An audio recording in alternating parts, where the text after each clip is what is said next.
affectés par notre milieu et par notre existence.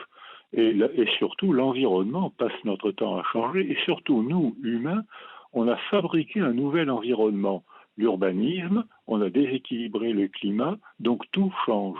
Donc ça, c'est le travail des scientifiques.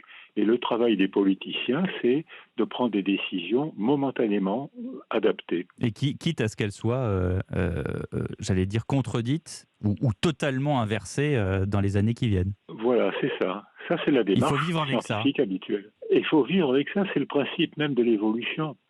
Une théorie qui n'évolue pas se renforce, se pétrifie et s'effondre, puisque le contexte, lui, évolue.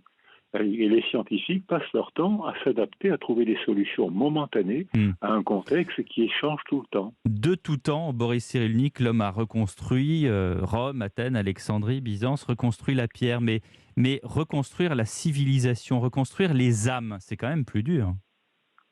Non, parce que après l'exemple typique, c'est après l'épidémie de 1348, où la peste bubonnaire avait tué un Européen sur deux en 2-3 ans.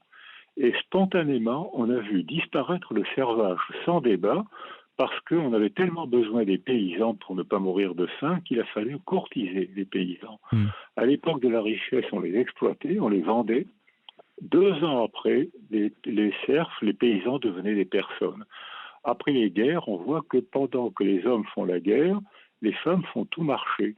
Et ça a été le point de départ de la révolution féministe. Donc c'est la règle.